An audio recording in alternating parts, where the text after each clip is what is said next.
សូមស្វាគមន៍មកកាន់វ៉ាន់ Tarot Reading ពេលនេះខ្ញុំបានស្ដាប់ការវិភាគលក្ខណៈទូទៅទាំងអស់គ្នា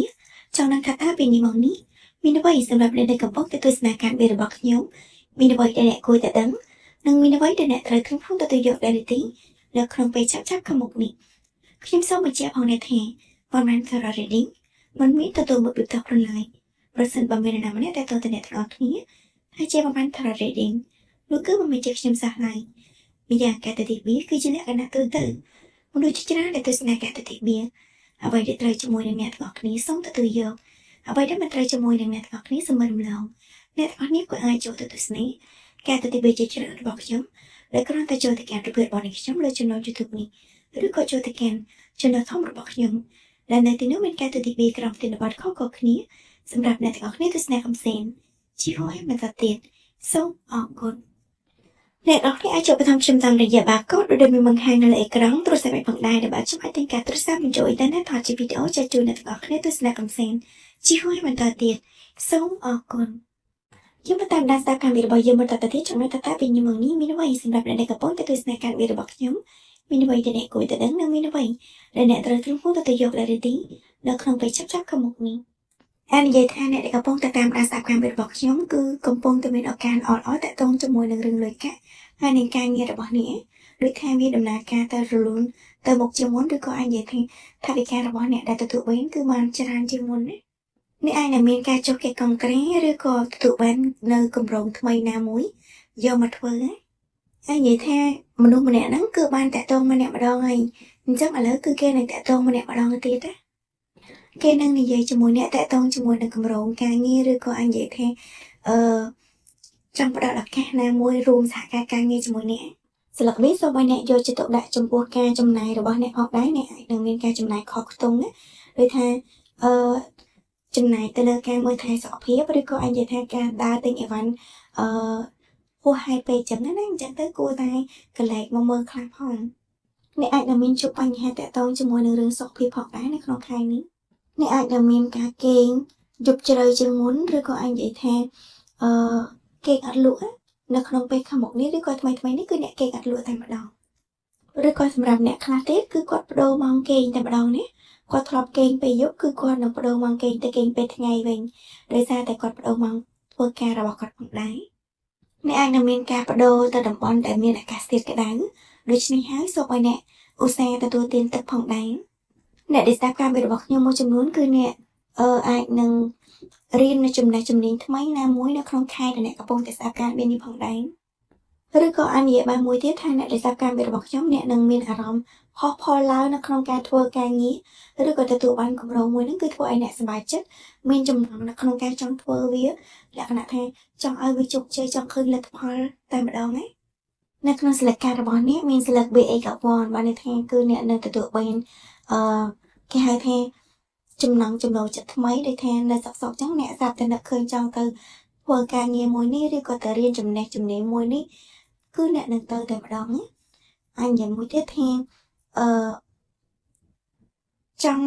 ធ្វើអ្វីមួយដែលអ្នកមិនធ្លាប់ធ្វើពីមុនមកឬក៏អញនិយាយថាបើទោះបីជាអ្នកចង់ធ្វើតែពីមុនមកអត់ធ្លាប់មានឱកាសបានធ្វើទេអញ្ចឹងនៅក្នុងខែដែលអ្នកកំពុងតែស្ដាប់ការវិភាគនេះគឺអ្នកនឹងធ្វើហើយ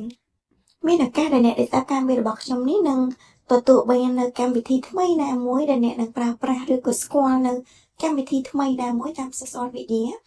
ចា៎ដែលអ្នកនឹងប្រើប្រាស់វាឲ្យលក្ខណៈថាធ្វើឲ្យចិត្តរបស់អ្នកសប្បាយចិត្តជាមួយនឹងកម្មវិធីនឹងផងដែរស្រាប់ពេលដែលអ្នកដែលតាមការវិភាគរបស់ខ្ញុំមួយចំនួនគឺអ្នកនឹងទទួលបានការងារថ្មីតែម្ដងហ្នឹង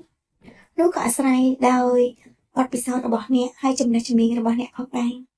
អ្នកដែលកំពុងតែតាមដានសារការវិភាគរបស់ខ្ញុំមួយចំនួនអ្នកគឺជាមនុស្សដែលមានការងារពីរធ្វើការងារពីរមុខខុសគ្នាចឹងណា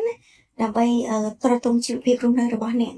អាចនិយាយថាពេលយប់ធ្វើការងារផ្សេងពេលថ្ងៃធ្វើការងារផ្សេងចឹងណាបើអ្នកខ្លះទៀតអាចនិយាយថាការងារមួយក្នុងចំណោមការងារទាំងពីររបស់អ្នកហ្នឹងគឺត្រូវមើលថែកូនរបស់អ្នកហ្នឹងផងដែរនៅក្នុងខែដែលអ្នកកំពុងតែស្ដាប់ការវិភាគនេះគឺអ្នកអាចនឹងមានទំនាក់ទំនងជាមួយនឹងនរណាម្នាក់ប៉ុន្តែទំនាក់ទំនងហ្នឹងគឺវាអត់មានស្ថិរភាពទេវាដូចជាម្ដងមានអារម្មណ៍ថាស្រឡាញ់ម្ដងមានអារម្មណ៍ថាអត់ចឹងណាអាចនិយាយបានមួយទៀតថាមនុស្សដែលអ្នកធ្លាប់តាក់ទងជាមួយនោះគឺគេកំពុងតែតាមដានអ្នកគេដូចជាមានគំនិតនៅក្នុងការចង់តាក់ទងម្នាក់ឡើងវិញណាពីមុនមកគឺនៅពេលដែលអ្នកតាក់ទងជាមួយនឹងគេគឺអាចថាគេមានបញ្ហា ផ្លូវចិត្តដែរដោយថាស្ថិរអារម្មណ៍របស់គេអត់នឹងណយអញ្ចឹងណាទៅធ្វើឲ្យគេអត់ដឹងពីការស្រឡាញ់ឬក៏អញនិយាយថាអត់ចេះថែរក្សាអ្ន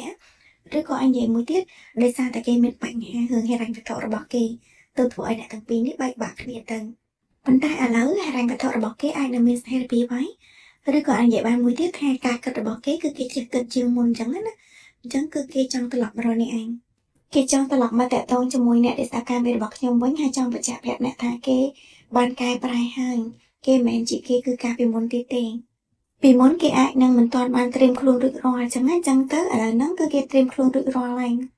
គេចង់សាកល្បងនៅក្នុងការ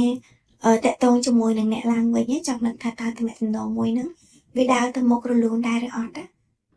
់អ្នកទាំងពីរអាចជាមនុស្សដែលមានគំនិតអាយុរវាងគ្នានឹងគ្នាផងដែរហើយគេអាចនឹងលួចតាមដានអ្នកតាមរយៈបណ្ដាញសង្គមអ្នកដែលស្ដាប់ការមេរបស់ខ្ញុំអ្នកអាចជាមនុស្សដែលមានធាតុភ្លើងហើយមនុស្សដែលគេតាមដានអ្នកគេអាចជាមនុស្សដែលមានធាតុភ្លើងផងដែរបើសម្រាប់អ្នកស្ដាប់ការមេរបស់ខ្ញុំមួយចំនួនទៀតមនុស្សដែលគេតាមដានអ្នកគេអាចមានធាតុដីមនុស្សដែលគេចង់តាក់ទងម្នាក់ឡើងវិញគឺគេអត់អាចភ្លេចអ្នកបានទេគេអត់អាចលក្ខណៈថាបញ្ចប់ទំនាក់ទំនងហ្នឹងគឺខួរក្បាលរបស់គេនៅតែវល់ជាមួយនឹងគេហៅថាទំនាក់ទំនងរបស់អ្នកទាំងពីរកន្លងមកអ្នកទាំងពីរអាចជាមនុស្សដែលរស់នៅដែនឆ្ងាយពីគ្នាឆ្ងាយស្រុកឆ្ងាយខេត្តឆ្ងាយប្រទេសផងដែរអញ្ចឹងហើយបានជាមនុស្សម្នាក់ហ្នឹងបានត្រឹមតែតាមមើលអ្នកតាម social media អត់អាចមកជួបអ្នកផ្ទាល់កើតទេសម្រាប់អ្នកខ្លះអ្នកទាំងពីរមានទំនាក់ទំនងការងារជាមួយគ្នាផងដែរប៉ុន្តែគេអត់ទាន់អាចមកបញ្ជាក់អារម្មណ៍របស់គេបានទេគេបានត្រឹមតែតាមដានអ្នកដោយសម្ងាត់អញ្ចឹងណាព្យាយាមសង្កេតមើលពីអត្តចរិតពីការចូលចិត្តលក្ខណៈថាតើអ្នកនឹងស្រឡាញ់គេដែរឬអត់ឬក៏មានអារម្មណ៍ជាមួយគេដែរឬអត់ចឹងមុននឹងគេច្បាស់ក្នុងចិត្តហើយគេអាចមកតាក់ទងជាមួយអ្នកកើតដែរសម្រាប់អ្នកស្ដាប់ការមេរបស់ខ្ញុំមួយចំនួនគេអាចជាមនុស្សដែលអ្នកធ្លាប់ស្គាល់ស្របពេលដែលអ្នកដែលស្ដាប់ការមេរបស់ខ្ញុំមួយចំនួនទៀតអាចជាមនុស្សថ្មីសម្រាប់អ្នកឬក៏អាចនិយាយបានថាគេជាមនុស្សដែលអ្នកធ្លាប់ស្គាល់ហើយគេចង់ចាប់ផ្ដើមថ្មីជាមួយអ្នកEight of Wands អាចនិយាយថាគេដូចជាចង់បង្ហាញខ្លួនរបស់គេឬក៏ទៅជួបអ្នកនៅកន្លែងធ្វើការរបស់អ្នកផងដែរឬក៏អាចនិយាយបានមួយទៀតថាអ្នកទាំងពីរធ្លាប់ធ្វើការនៅកន្លែងតែមួយឬក៏ធ្លាប់រៀននៅកន្លែងតែមួយជាមួយគ្នាឬក៏អាចនិយាយបានមួយទៀតថាអ្នកទាំងពីរធ្លាប់ធ្វើសកម្មភាពណាមួយដែលអាចជួបមុខគ្នាជាប្រចាំថ្ងៃប៉ុន្តែឥឡូវហ្នឹងគឺអ្នកទាំងពីរអត់ជួបមុខគ្នាជាប្រចាំថ្ងៃទៀតទេអាចនិយាយបានមួយទៀតផងដែរបើសិនបើគេគឺជាមនុស្សថ្មីដែលអ្នកមិនធ្លាប់ជួបឬក៏ទៅតែស្គាល់គ្នានៅក្នុងពេលថ្មីៗនេះគឺមនុស្សម្នាក់ហ្នឹងគឺគេពិតជាចាប់អារម្មណ៍ហើយស្រឡាញ់អ្នកខ្លាំងមែនទែនតែម្ដងអ្នកដែលតាមការមេរបស់ខ្ញុំបើសិនបើអ្នកគឺជាមនុស្សស្រីអ្នកគឺជាមនុស្សដែលមានគំនិតចាស់ទុំចឹងអត់លក្ខណៈថាគិតលំលងទេអ្នកគឺជាមនុស្សដែលច្បាស់លាស់ជាមួយជីវិតរបស់ខ្លួនឯងឬក៏អ្នកគឺជាមនុស្សស្រីដែលមានអាយុចាស់ជាងមនុស្សប្រុសដែលគេនឹងចូលមកតាក់ទងជាមួយអ្ន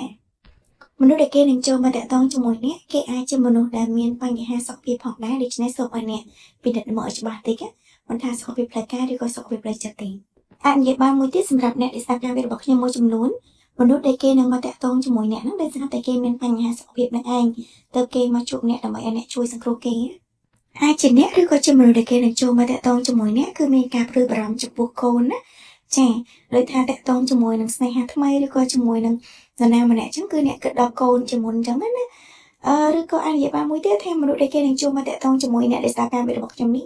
ដោយសារតែគេមានអាយុក្មេងជាងអ្នកអញ្ចឹងគេអាចនឹងខ្វល់ថាអ្នកចាត់ទុកគេដូចជាកូនក្មេងអីចឹងក៏ថាបានផងដែរអ្នកដែលស្ដាប់ការវិទ្យារបស់ខ្ញុំអ្នកអាចជាមនុស្សដែលចិញ្ចឹមកូនតែម្នាក់ឯងឬក៏មនុស្សដែលគេចូលមកតាក់ទងជាមួយអ្នកគេគឺជាមនុស្សដែលចិញ្ចឹមកូនតែម្នាក់ឯងឬក៏អាចនិយាយបានមួយទៀតថាមនុស្សដែលអ្នក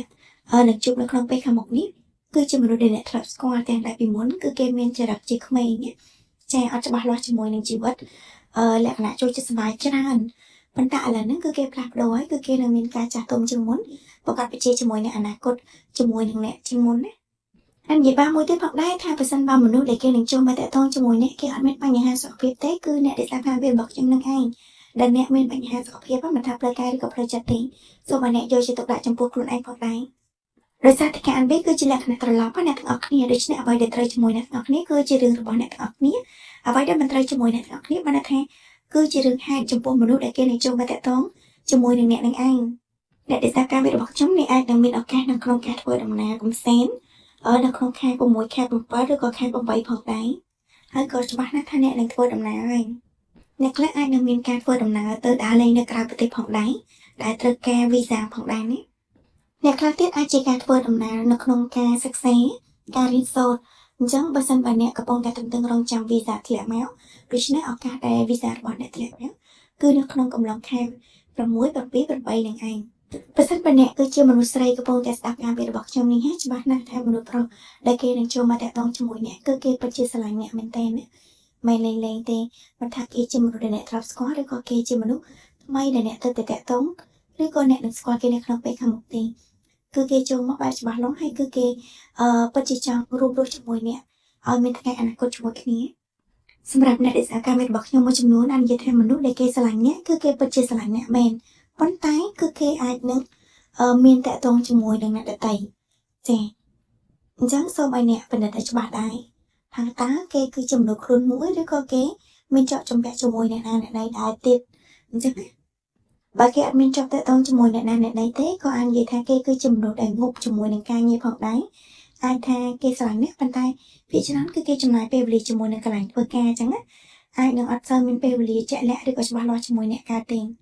ដោយសារតែគេគឺជាមនុស្សដែលមានទំនួលខុសត្រូវនៅក្នុងការងារឬក៏អាចនិយាយថាគឺជាមនុស្សដែលគេហៅថាយកចិត្តទុកដាក់ជាមួយនឹងអ្វីដែលគេកំពុងតែធ្វើសម្រាប់អ្នកដែលស្ដាប់ការរបស់ខ្ញុំនៅក្នុងពេលនេះអាចនិយាយថានៅក្នុងពេលខាងមុខឆាប់ៗនេះគឺអ្នកនឹងទទួលបានការផ្ញើសារចូលអំពីមនុស្សម្នាក់នឹងហើយមិនថាគេជាមនុស្សថ្មីឬក៏ជាមនុស្សអតីតសម្រាប់អ្នកទេគេមកតាក់ទងជាមួយអ្នកលើកនេះមកតាក់ទងបែបប្រកាសជាតែម្ដងណាប៉ុន្តែសូមឲ្យអ្នកយកចិត្តទុកដាក់ចំពោះអ្វីដែលគួរកំណត់សម្គាល់ផងដែរទី1បញ្ហាសុខភាពរបស់គេផ្លូវកាយផ្លូវចិត្តនិងណូដែរឬអត់ទី2គឺតាក់ទងជាមួយនឹងទំនួលខុសត្រូវដែលគេមានថាតើគេទទួលខុសត្រូវជាមួយនឹងការងារគេច្រើនពេករហូតដល់ពេលអត់មានពេលវេលាសម្រាប់អ្នកឬក៏មួយទៀតថាតើគេមានទំនាក់ទំនងជាមួយអ្នកដទៃដែរឬអត់ចាអ្នកខ្លះខ្លួនមួយចង់ជាទូពីអញ្ចឹងណាចឹងទៅសូមឲ្យអ្នកគិតឲ្យបានល្អិតល្អន់ផងដែរនេះក៏ជាទីបញ្ចប់សម្រាប់ការមាននៅក្នុងពេលនេះផងដែរខ្ញុំសង្ឃឹមថាអ្នកទាំងអស់គ្នានឹងចូលចិត្តការវិភាគរបស់ខ្ញុំសូមកុំភ្លេចជួយ like subscribe និង share channel របស់ខ្ញុំម្នាក់មួយក៏ដូចជាជួយ comment ខាងក្រោមវីដេអូថាតើការទូទីនេះត្រូវជាមួយអ្នកទាំងអស់គ្នាបានប្រមាណភាគរយដើម្បីជាការចែករំលែកទៅដល់អ្នកដទៃសូមអរគុណជួបគ្នានៅក្នុងឱកាសក្រោយអ្នកទាំងអស់គ្នាអាចចូលបន្ថែមខ្ញុំតាមរយៈ barcode ដូចដែលមានបង្ហាញនៅលើអេក្រង់ទូរស័ព្ទផងដែរដើម្បីចង់ឲ្យទាំងការទូរស័ព្ទបញ្ចូលអ៊ីនធឺណិតថតជាវីដេអូចែកជូនអ្នកទាំងអស់គ្នាទស្សនាកំសាន្តជីវភាពបន្តទៀតសូមអរគុណជួបគ្នានៅក្នុងឱកាសក្រោយ